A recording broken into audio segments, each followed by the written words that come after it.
Man, sometimes when you wait on these guys from Red River Customs, they got so much going on. I like to greet them. They're an important customer, so I like to greet them. Luckily, this time I'm fully clothed. Most of the time, well, not most. Sometimes I might have a thong on when I walk out to greet them, but they like to be greeted. But sometimes it's a little longer for them to come than I would normally anticipate. But we're waiting on the big dog at DAW Triple G. He's a big man, so he's got 3 G's after his name. So we're waiting on Mr. Sheldon to be here any second now.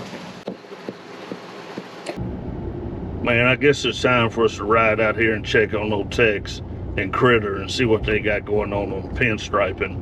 We got the 46 Dodge down there getting some of their pinstriping work. We'll go check on those guys, see what's going on, and then maybe go grab some lunch after that. Let's ride.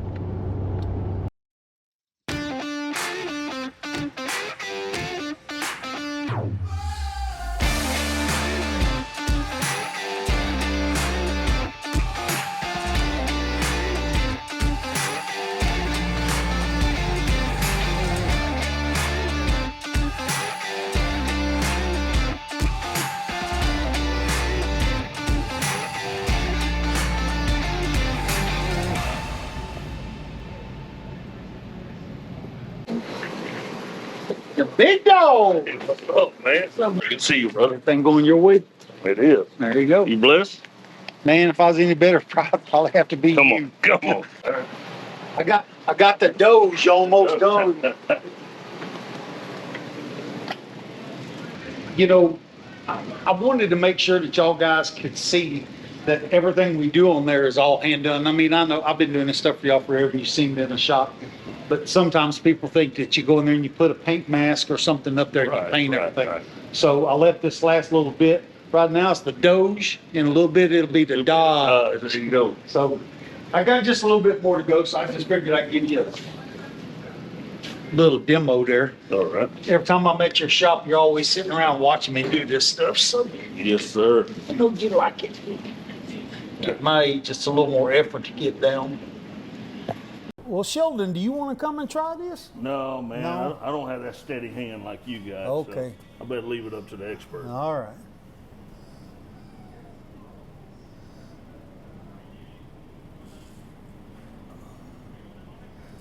So how long you been doing this, brother? Oh, man, I started pinstriping and doing a little bit of lettering in 1978. Yeah, I started pinstriping when I was about 13. Right.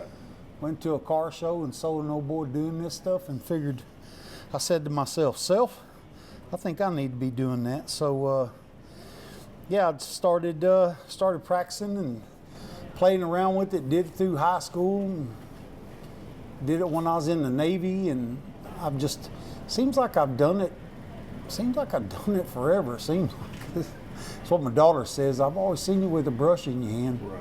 Now, do you prefer automobiles or motorcycles? What's your favorite? You know, and that's hard to say because, you know, for years I did some pinstriping at dealerships and stuff, and it wasn't my thing to go to a dealership and do, you know, 10, 12 cars in a day.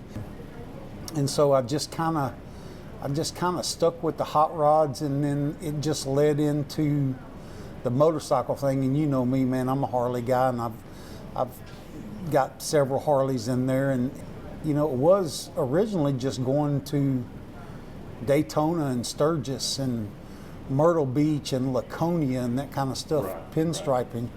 And then that kind of led into doing full custom paint and designing some little parts and stuff here and there that we put on bikes. And if you're wondering why I keep stroking this a few times, this lettering is just kind of like a license plate, and it's kind of tough to do because your brush is balancing right on the peak of the letter.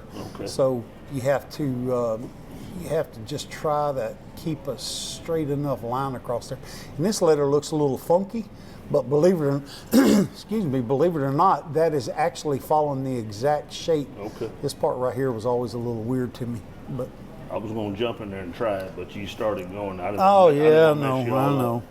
So, but yeah, I've been doing it since 1978, and as much as I like hot rods, I think just because I'm a Harley guy, and I've just always really kind of gravitated towards the Harleys. And I mean, we've been in probably 75, 80 magazines over the years, and some are hot rod magazines, and some are Harley magazines, and some are trucking magazines, and big rigs. So we do a little bit of everything. But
That's just the way I was going to do it, just like that. And if you, here, hang on a second, if you're doing a straight line, so I'll take this and I'll stick it in there like that.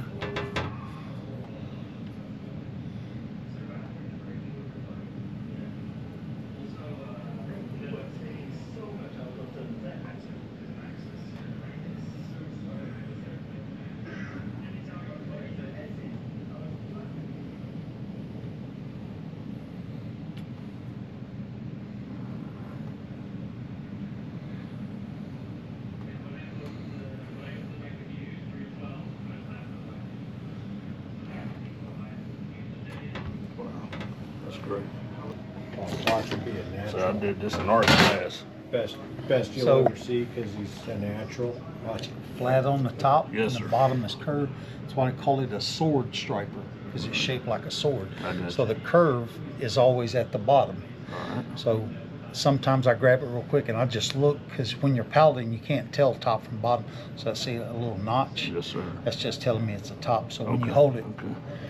So hold it like say. Mhm. All right. now hang on, I'm gonna show you something. Oh, now you about to mess me up, No, dude. put your hand up here. Okay. He hadn't even pinstriped nothing yet, and he's already got on his finger and his damn thumb. Dude, I brought And he ain't that. I touching brought them. that with me, man. Oh, you brought it with you. Yeah. All right. All right. Just I mean, put. See. Yeah, there you see. go. Okay. pinstriping from the masters. Looky there. You're supposed to wiggle a little bit and make it look harder or something. It's over. I don't even need you anymore, dude. I got this figured out right now. Tex. He stopped while Tex, that's it, baby. That's it, baby. That's a wrap. So after hanging out with Tex for a few and figuring out that the pinstriping is a little bit harder than it looks, I'm just going to stick to hanging out here at the Red River shop and doing my part here. Tex, keep pinstriping.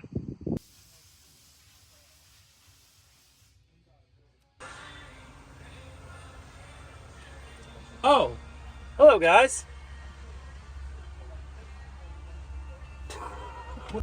One of my favorite things about working here is getting to work on beautiful cars for all the time. The cars come in as a rusted piece of junk, and when they get done, they're just absolutely beautiful rides. My interest in cars had to started when I was really young and got my first Hot Wheel. Hot Wheels were a big part of my childhood growing up. I always played with them. I always had the cool ones. I even went into as far as customizing my Hot Wheels. Once I got model paints, I started painting my Hot Wheels. I was always changing stuff on them, making them cooler than what they actually were. I never was a fan of the crazy looking ones that looked like a shark or something like that. It always had to look like a real car for me. Oops, that's really what it came down to. It had to be a real car, or at least somewhat look like a real car.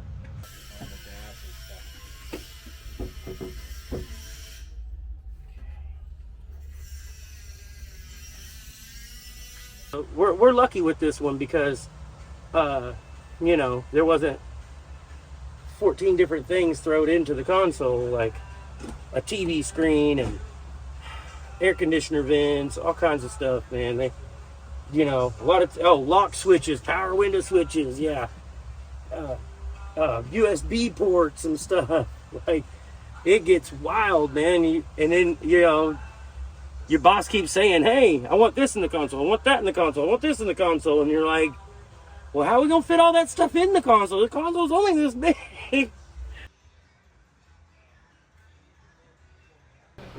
So this week we delivered a 1946 Dodge. Wait, we did a Dodge? We did a Dodge. The Dodge was a beautiful Dodge. You don't remember the Dodge? No. Dude, it had a Hemi motor, wood bed, custom frame. Oh, blue one? Yes. Oh, I know. That's a 46 Dodge? Yes, dude. Well, that's you a gotta know your good-looking truck. trucks. You gotta know your Good-looking trucks. truck. Okay. I did the pinstriping on it myself. I hired Tex to help me do it, by the way. Wait till you see it. Okay. When this 46 Dodge came into Red River Customs, it needed help. A lot of help. This low horsepower Flathead 6 had to go. What better to replace it with, however, than a modern Hemi? No stone was left unturned on this old Dodge. She was a complete frame-up custom build. The team at Red River Customs really showed their stuff. Now it's finally time to say goodbye and deliver this 1946 custom gem.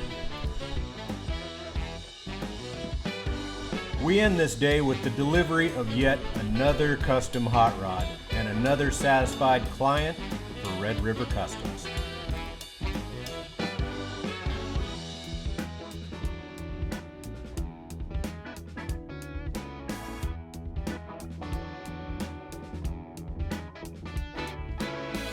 The Volvo Amazon, that was an interesting build. I've never really built anything like it before. It was an inline 5-cylinder turbo. I pulled most of my hair out. There's probably maybe 3 or 4 left up there. I don't know. It was a lot of work, I'll say that. A lot of looking stuff up, finding diagrams, how to wire the sensors, how the sensors work, how to make the motor run. Oh man. And then once we got past all that, it was actually a really cool ride, man. We got it out there and started ripping it up and down the road. Hear the turbo whistling while you're driving. It was pretty fun. I'm going through the motions, and gold is worthless when everyone deals in dirt.